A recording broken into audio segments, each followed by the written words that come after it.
Good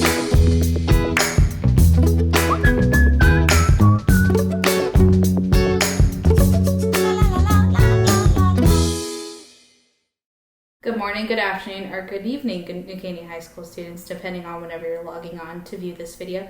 It's your culinary teacher, Miss Henning, debuting to you from her kitchen.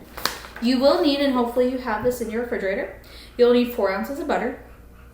That's 1 stick of butter. Remember, 1 stick is equal to 1/2 cup butter. 1 cup equals 8 ounces, so 1 stick is 4 ounces. 12 fluid ounces of heavy cream. So I have my butter, my 12 fluid ounces of heavy cream. I have my fresh minced garlic. I went on ahead and added it to my optional seasoning just because it's a preference of mine. You can have it separate. You don't have to have the seasonings, but remember on the right-hand side of the PowerPoint that I posted previously, there was a ingredients list there. And again, this will all be posted below the video, so you don't have to go back into the other video. I just kind of want to let you guys know, those of you that watched the first video, that I did mise en place. So I have my butter, my cream, my garlic, and I have my salt and pepper. And last but not least, everybody that wants to have is cheese. I also have here to the side, if you remember in the PowerPoint, it mentioned to have 3 ounces of butter, 3 ounces of flour on hand in case you need to have a roux. I'm going to make a roux to put to the side. I might use it, I might not use it. And then I also have my 2 ounces of cream cheese. I prefer a thicker sauce, so I'll be using cream cheese in my recipe. Again, this is meant to be a quick recipe. This isn't meant to be the full-fledged culinary cuisine of a true bechamel sauce.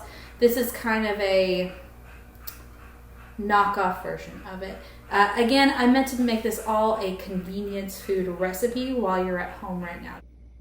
So as you guys can see, I have added the cream cheese because, again, like I said earlier, I added this because I wanted to have a thicker sauce. I have my 4 ounces of butter, my 12 ounces of heavy cream, and my 2 ounces of cream cheese. We're going to cook this for about 2 minutes till it gets to a nice smooth consistency. We want to put it over medium heat for 2 minutes. We don't want to exceed that heat because we want to temper it. We also want to ensure that we're stirring it properly. Please keep in mind, you always want to watch it. So I'm going to put the phone down because I am filming it from various angles, from my phone to my MacBook. And then I will show you the finished product in about 1 minute and 20 seconds. All right, so checking in real quick, we're about 1 minute into it and it's already starting to break down. If you guys get a closer look at that sauce and you see all the little yellow globules into the milk, that's actually the butter dispersing the fat molecules into the liquid. So I'm continuing to stir, just monitoring the temperature, because again, we want it to cook evenly. Now again, keep in mind, some of your heat surfaces might not be as consistent. So again, it could exceed 2 minutes, but do try to keep it at that low heat because you want to ensure you're not going to burn your milk. As you're stirring it into the pan, and if you take it this way, you're going to start to feel the sauce thicken up a little bit. You can also go in a circular motion, and as you're stirring, you can feel that sauce becoming a thicker solution. Again, we're just trying to break down some more fat molecules inside of this milk to make it nice and creamy. All right, I'm not sure if you can tell, but it's already beginning to give a light simmer. The butter is already melted into the solution of heavy cream, but we're just trying to get this last minute bit globules of cream cheese mixed in. So I'm kind of stirring it just a little bit more just to kind of disperse that heat to break down those cream cheese chunks. Do excuse my shoddy camera work. I do apologize. I am a work in progress. So that cream cheese is almost melted. We're about to move on to our next step. By now, if you're mixing this, you should feel it thicken up. As you can tell, when you look closer, it's starting to coat the pan, which means it's already thickening up. Ooh, and it's getting steamy. So we've added our seasonings, and we have our milk, cream cheese, and butter. I'm reducing the heat to low, and I'm adding my Parmesan cheese. Now, if you don't have Parmesan, but you have Gruyere cheese or Asiago cheese, those are all excellent cheeses to use. So I'm going to take this Next amount of time to mix in the Parmesan cheese. The utensil does say to use a whisk. You can use a whisk if you want to. I usually get on to some of my students for using a whisk because sometimes they over mix with the whisk. But if you want to interchange between the whisk at this time to mix in your cheese, you can. So I'm going to put my utensil aside. Ooh, look at that nice creamy consistency. You can switch to a whisk, you can. When you pick it up, you should start to see it mix and combine. It should have a smooth consistency as you stir it. You shouldn't be able to feel any chunks whatsoever. There you go. You have Alfredo sauce. So I just want to take a moment and show you this sauce from another angle in my kitchen, just a different lighting in a different bowl. So I poured it into a regular bowl. I took it out of the pan it was cooking in. And here I am showing you just the consistency of the sauce, the smoothness of it. You know, this is an example of an emulsion where we're taking a starch, a fat, and a liquid, and we're emulsifying it together to make a smooth, thick consistency. We love a lot of cheese in ours, so I added extra cheese in our sauce. We have Italian seasoning, garlic, and nutmeg is another ingredient we like to add to it. Do try to smell your nutmeg before you use it. Just give it a little sniff in the jar because it is a very potent spice. All right, guys, let's review what we just did in my kitchen. We made a mother sauce. One of the 5 mother sauces that we made today was a bechamel sauce. The bechamel sauce that we made was a fusion of 2 of the derivative sauces you can make with a bechamel, a Mornay, and a cream sauce. We merged those 2 recipes to make a quick Alfredo sauce. We did not add a roux to it. I will show you how to make a roux in the event you don't have cream cheese at home and you can use it as a thickener. I do realize my recipe for roux made a lot more roux than what was needed, so please notate, before I show you the roux part, you do not need all of the roux that the previous recipe stated. I kind of went a little over on my ingredients. I like to have more than not enough sometimes, just depending on my ratios.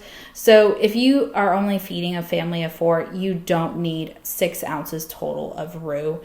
You probably maybe need, if it's just a family of 4, 1 ounce butter, 1 ounce flour. So again, I'll make these notations in the video below, just some reflections, you know, because anytime with cooking, it is a true science. Just some things to notate is use a good cheese, preferably something fresh, nothing that is approaching its expiration date, preferably.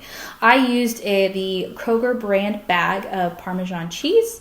You can use a fresh brick of Parmesan from the cheese section, the fine cheese section in the grocery store, and you could grate it and it would give it a sharper and finer taste. It actually probably would taste a lot better. I honestly just use what I already had at home. I didn't want to have to go out and purchase anything because right now everything's just kind of sparse at the grocery stores. Another thing to remember is avoiding sauce breaking. I talked about this in the previous PowerPoint, but just to kind of reiterate, that's whenever the sauce starts to break, whenever the butter separates or the fat separates from the solid molecules, or the cheese begins to curdle those proteins, and then you see the butter separate there too. So it usually happens after the sauce is done, the sauce separation occurring, and that can happen whenever you've overmixed it, you haven't watched your heat, you put it at too high of a heat. Again, you want to stay between the medium and low range, like I said. Your stovetop may cook just a little bit differently than my stovetop, so you want to make sure you simmer, that's another term, simmer the sauce after the cheese is added. Give it a good stir with either your whisk or your heat-resistant spatula just to see that it's becoming a smooth sauce. Especially if you're like me and you like to have kind of, you know, more of a chunkier garlic texture in your sauce. You want to make sure you're incorporating that cheese and it's melting through and you're not confusing the clumps whatsoever. This is a great sauce to put on top of pasta or put on top of chicken. It's one of my favorites. It's my go-to recipe that I use here whenever I just need to make a quick dinner. All right, so again, we're making the roux just in case you're not happy with the quality of your sauce. You can add this to your sauce and reheat it to thicken your sauce's consistency. So like I have in the PowerPoint, I instructed you to have 3 ounces of butter and 3 ounces of flour on hand. So right now I'm trying to melt my butter. And once this butter is nice and melted, and again, I have my heat between a medium to low heat just to kind of keep the heat consistent and we don't burn or caramelize the butter too soon. We don't want to brown the butter because again, we're not making a brown roux. We're looking to make a high quality white roux. And a white roux is just an easy thickening agent when it comes to making a thicker sauce. I like to move the butter around just to kind of help disperse the heat and help it melt a little bit faster. You can do a little chopping motion. Again, this would not be safe to do with your phone in your hand. I am trying my best at being a multitasker. Those of you that I have taught for a long time and know me very well, you know this is a huge feat for me. So, and a roux again can just be made with 2 simple ingredients: a butter and a flour. I do suggest that you do unsalted butter. So I've added my flour. So now you're going to hear it start to sizzle. Again, you just want to incorporate that butter all into the flour. I'm going to take a moment, put the phone down, and finish up this roux so I can show you the finished product. It doesn't take that long to make a roux. Your culinary students, if parents are watching, can probably tell you about some of the roux that they made in class and how well they turned out or didn't turn out. All right, so we're about halfway through with cooking our roux, and it's starting to melt down. If it's starting to resemble kind of like a Play-Doh-like texture, you know you're in the positive column with roux making. We're just cooking it just a little bit longer just because I want to make sure all that fat is broken down. So white roux is much more thicker than a blonde roux. So it is okay that it is kind of crumbly in texture. This stuff will break down once you incorporate it into another sauce.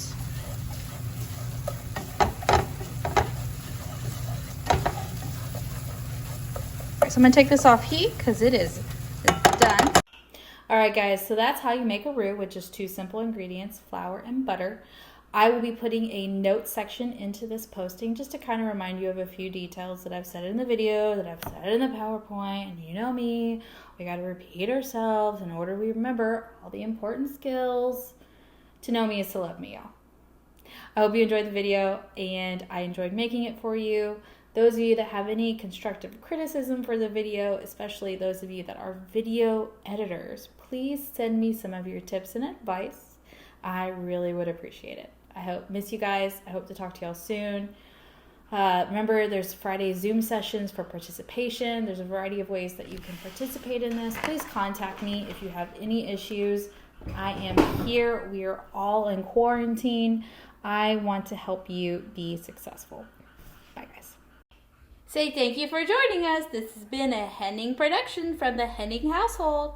Say bye-bye. Say bye-bye. Say bye-bye. Say next time you join us, bring milk. Say bye-bye. Give a kiss, go. Mwah. Give a kiss, go. Mwah. Give a kiss. Hey, give a kiss. Give a kiss, go. Mwah. Mwah. No? Okay. We'll try it again next time. Oh, there you go. There you go. Good job, Henning.